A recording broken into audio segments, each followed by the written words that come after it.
In this episode, we will talk about National Investigation Agency officials being attacked during a raid in West Bengal. We will also talk about Tata being in talks with Pegatron to take over its iPhone. But first, we talk about nearly 5,000 Indians stuck in Cambodia. Hi, I am Niharika Nanda, and you are listening to Three Things, the Indian Express news show. At the moment, nearly 5,000 Indians are trapped in Cambodia, where they are allegedly being held against their will and forced to carry out cyber frauds on people back home. These scammers, the government estimates, have duped people of at least 500 crore rupees in India over the past 6 months. Now, after a report by the Indian Express detailed the circumstances of these Indians, the Ministry of External Affairs last week said that the centre is collaborating with the Cambodian authorities and has rescued and repatriated about 250 Indians so far. Indian Express's Sujit Bisoyi spoke to one of these men after he returned home, and now he joins my colleague Shashank Bhargava to talk about how the man ended up in Cambodia. Sujit, one of the 5,000 people who were trapped in Cambodia and were forced to commit cyber crimes was a man named Dinabandhu Sahu from Odisha. Before we talk about how he ended up in Cambodia, could you tell us a bit about his life back home?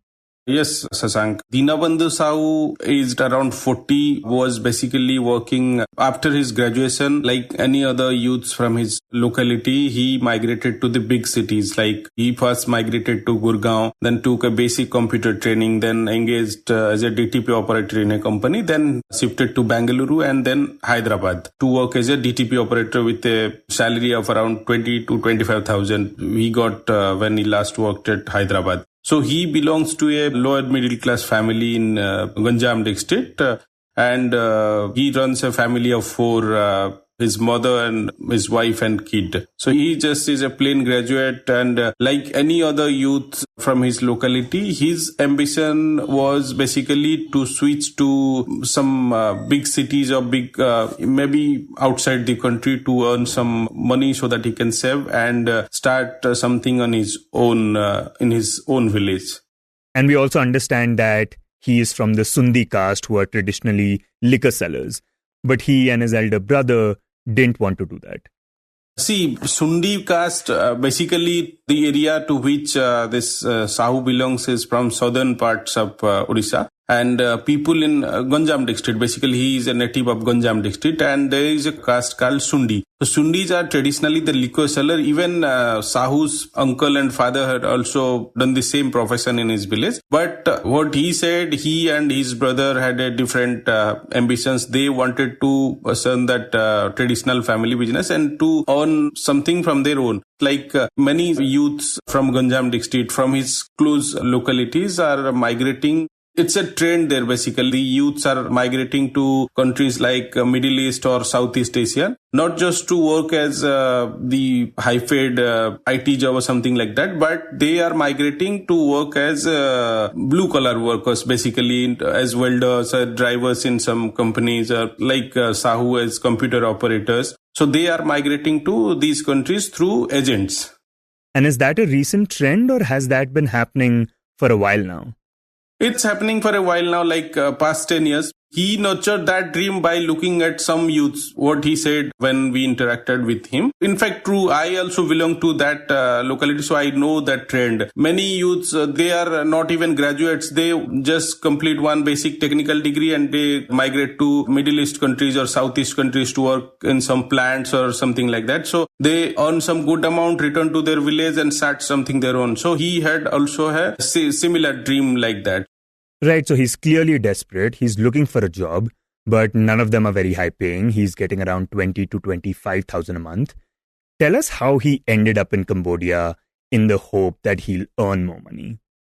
See, there is lack of employment opportunity in Ganjam because it's a small place. So that's true. That is why he, after completion of his graduation, he migrated to Gurgaon, then Bengaluru and then Hyderabad. But he was earning only 25,000, which he said was not enough to meet his ends. So like other youths from his area, he was also looking for an opportunity to migrate to some. And in fact, in 2016-17, he had been to Saudi to work as a computer operator on a 1-year visa, and he returned after completion of visa. So he was looking for another opportunity basically. So in the meantime, one of his contact, he informed that there is a consultancy agency in Baroda that has been providing jobs to youths in Vietnam.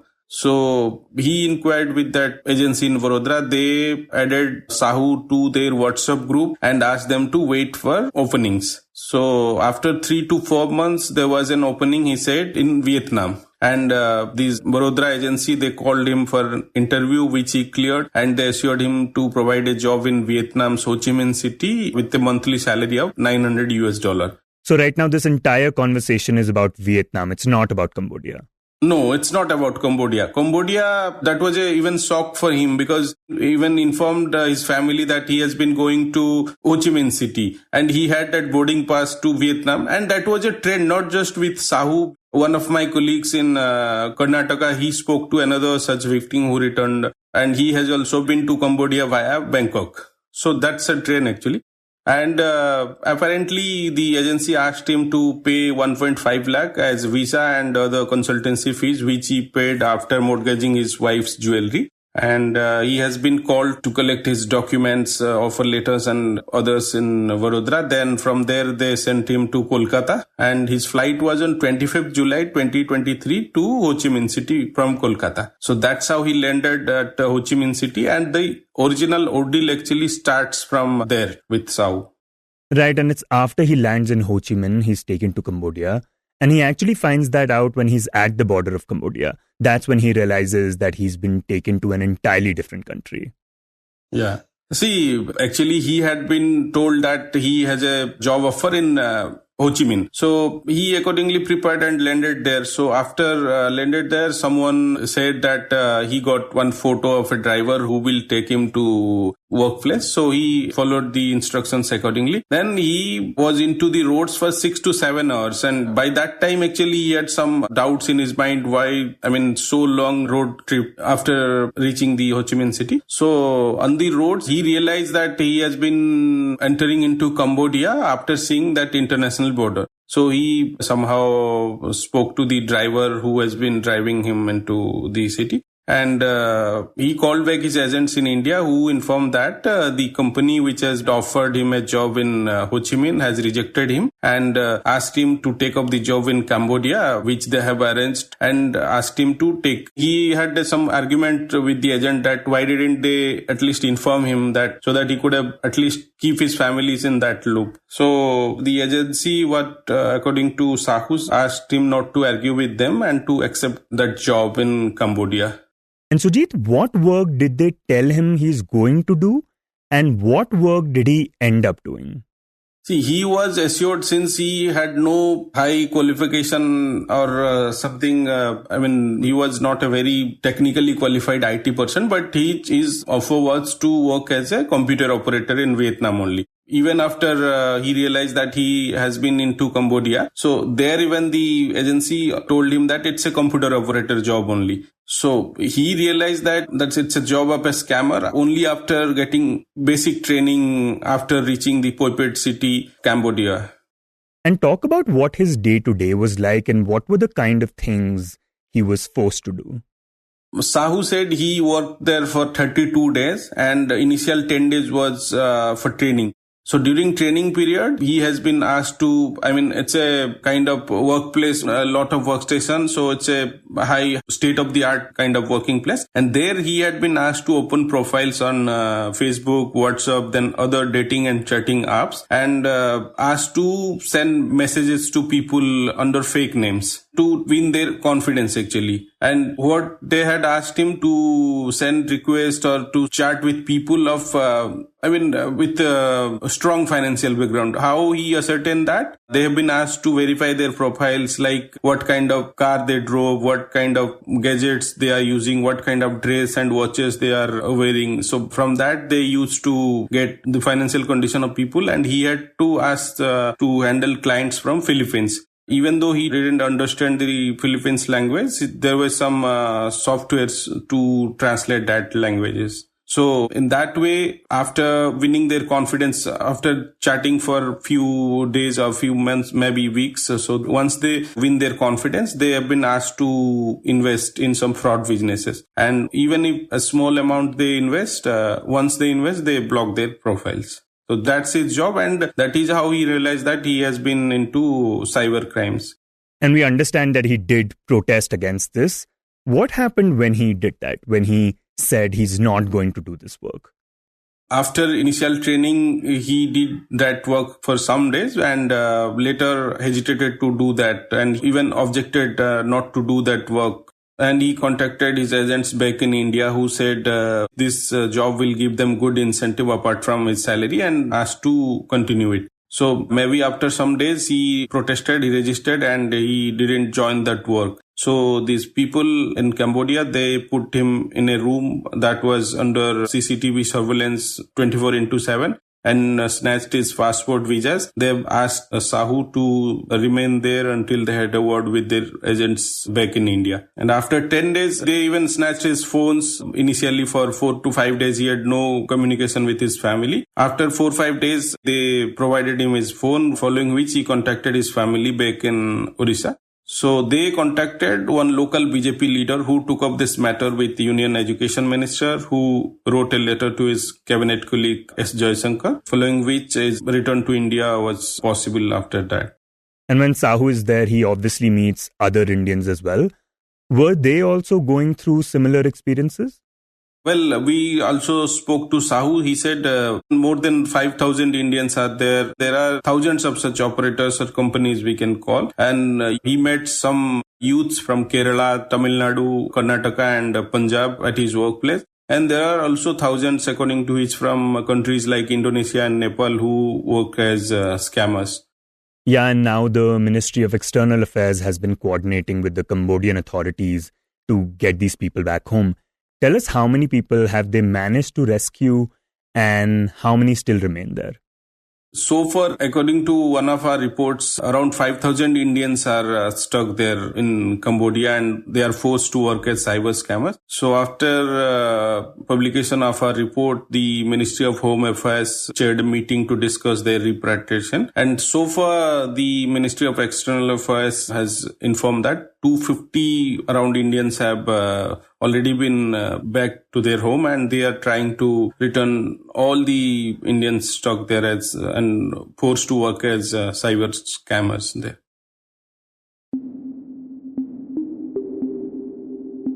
And next we talk about West Bengal politics. On 3rd of December 2022, TMC booth president Rajkumar Manna passed away after a blast occurred at his residence, resulting in the deaths of 2 other party members, including his brother Dev Kumar Manna. Initially, the local police investigated the matter, but the case was later on handed over to the National Investigation Agency. The incident has recently been in the news because while the NIA was in the process of raiding and arresting the alleged key conspirators in the case last week, the officials were attacked and suffered minor injuries in West Bengal's Bhupati Nagar. Now, following the incident, the NIA filed an FIR against those who attacked them, but an FIR was also registered against the NIA officials themselves. To find out what transpired and how the ruling government has reacted to it, we have Indian Express's Sweety Kumari joining us in this segment. Sweety, so for those of our listeners who might not know, can you begin by talking about what exactly happened on 3rd of December 2022? Yeah, so on December 3rd, 2022, it was probably Friday, and at around 11:30 p.m., there was a blast at a TMC's booth president's house, Rajkumar Manna. And he had died in the incident, like his body was recovered from the spot. And 2 other people were injured and they too were TMC workers as per sources. And so total 3 people, Rajkumar Manna, Vishwajit Gayan and Buddhadev Manna had died in this incident, which took place inside Rajkumar Manna's house, who was booth president of Trinamool Congress. And this had happened just a day before TMC National General Secretary Abhishek Banerjee was likely to hold a public rally in Konta in the same district, Purmanipur. So we know that the National Investigation Agency is investigating this case. Can you tell us how that came to be and why is the case back in news again?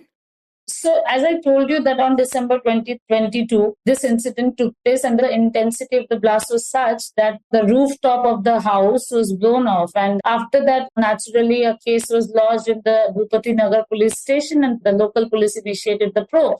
But, for about 1 year, investigation was done by the local police and we did not see much, progress in the case. Later on June 6th, 2023, which is last year, the case was handed over to NIA. Initially, when the incident had taken place, the BJP had demanded for NIA probe, and on June 6, 2023, the High Court transferred the case to NIA, National Investigating Agency, alleging that the explosive substance which had caused the incident was of high intensity and needs to be probed by the National Investigating Agency. So basically, recently, NIA, after taking the investigation, they filed an FIR and they had summoned several TMC leaders. Our sources said that around 14 to 15 TMC workers and leaders from the local area were under NIA's scanner. And they had been giving summons to these leaders for quite some time, but unfortunately, most of them evaded summon. Most or around 8 summons were sent by NIA recently to TMC workers of that area, but none appeared before the agency. Right. And Sweety, you mentioned that the NIA had been sending summons to TMC leaders, but when they did not appear before the agency, last week, NIA officials went to arrest them. Talk to us about what exactly went down. So on Saturday, NIA team went to, conduct raid in the local areas of Bhupati Nagar. They were, looking for 2 key conspirators and they basically went there to arrest them. The 2 of them, Balai Chiran Maipi and Monobroto Jana, were arrested by NIA on the same night. But when NIA officials went to arrest them, they conducted searches at 5 locations during the wee hours of Saturday, including the house of Jana, where locals tried to obstruct the NIA team. There were women surrounding NIA officials and they had, vandalized their car, and one of the NIA officials also received a head injury. So there was this entire drama, but however, NIA officials were successful in arresting the 2 key conspirators, as they say, and now they are in NIA custody. And so, have any FIRs been lodged in the case so far? So, NIA officials, after they were attacked, they went to the police station, they filed a complaint. And surprisingly, even after 24 hours or 48 hours, we didn't see any arrest in that case of attack on the NIA officials. Rather, the very next day, local police took a FIR based on a complaint filed by Monobroto Jana's wife, where that woman alleged that she was molested and she was mishandled, harassed by NIA officials, and local police booked unknown NIA officials and CRPF officials under some very stringent IPC sections, which includes, 354B molestation, 325 where voluntarily you cause grievous injury to someone, then 509 outrage of modesty. There were sections of trespassing. So under a lot of non-billable section, NIA officials have been booked the next day when they were attacked. So there have been cases against NIA officials. NIA officials also filed a complaint, which is being investigated by the local police after they were attacked. And things happened quite in similarity to what we saw in Sandesh Khali. You must be aware that in Sandesh Khali, recently ED had tried to arrest Sheikh Shahjahan and conduct a raid in the area when they were stopped, and a bunch of, a mob of around 800 to 1,000 people had attacked ED officials and several of them had received serious injuries. And the next day, Bashir Hat police had filed an FIR against ED officials. So in the same fashion, similar thing happened in Bhupati Nagar as well. And Sweety, tell us what the West Bengal government has said regarding the matter. Have we seen any statements made by the TMC? So what we saw was, Chief Minister was quick to come and issue a statement. She was doing a public rally where she openly supported what had happened in Bhupati Nagar. Quote unquote, what she said, what would the woman do if someone entered their house when everyone was, sleeping in the dead of night? And she questioned NIA's action, that why did they go in the middle of the night and why they didn't inform the local administration and police. And NIA claimed that everything was lawfully done. There was no malified intent intentions from NIA's part, and they had, submitted a requisition to police that they were in the area. But the police, on the other hand, had claimed that they were informed at the very last moment at 5:30 in the morning. So Mamata Banerjee has already alleged that the central agencies are intimidating their leaders and the workers of the TMC to force them to switch over the BJP, and especially because, Lok Sabha elections are nearer. So TMC in a full way attacking NIA, attacking BJP, saying that it is a conspiracy against Trinamool Congress because they are unable to fight politically in Bengal. And how has the BJP reacted to this incident and to the allegations that the Chief Minister has been making? So Prime Minister Narendra Modi was holding a rally in Bengal, and recently in few of the rallies he has openly said that TMC is trying to shelter all the corrupt people and every Mussalman and strongman. So whenever there is a central agency trying to arrest anybody, there is obstruction from Trinamool Congress side. So there is a total lawlessness in the state, and whether it is NIA, whether it is CBI or ED, they are not able to work in a free environment. BJP alleges that TMC workers are in hand and gloves with local muscle man and strong man, and so they are being backed by TMC. Recently, Trinamool Congress did a press conference where they alleged that Jitendra Tiwari, the BJP leader, had recently met after the announcement of the election. He had met NIA SP Dhanram Singh at his residence, and they alleged that there was an exchange of white packet. The TMC claims that there was financial exchange between the NIA official and BJP leader. On the other hand, Jitendra Tiwari, who was mayor of Asansol, and earlier he was in TMC, now he's in BJP. He claimed that if TMC is able to prove the allegations against him, he will, leave politics. So, Sweety, what is the latest development in the matter, and how do we see the case proceeding from here? Yeah, if we talk about the case, NIA is definitely investigating the case. Even today, when we are talking, they have summoned 3 of local TMC workers from Bhupati Nagar to appear before them for questioning in the New Town office. But as we are receiving information that none has appeared, so definitely 2 people have already been arrested by NIA in this case, where like I told you, Balai Charan Maiti and Manobrata Jana. Manobrata Jana is booth president of the area for TMC. So 2 have been arrested, and NIA is saying that they are key conspirators. Now NIA is basically trying to question more people who they think are involved in manufacturing bomb, and they claim that they are actively doing this job. So, we often say that making bomb is like a cottage industry in Bengal. So NIA is trying to find the nexus and who all are working behind it. They have summoned a lot of people, around 14 to 15 people are under the agency's scanner. We have to see, if that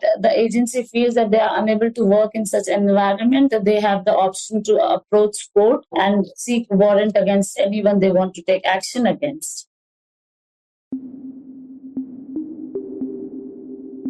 And in the end, we talk about Tata Group taking control over Pegatron's iPhone factory.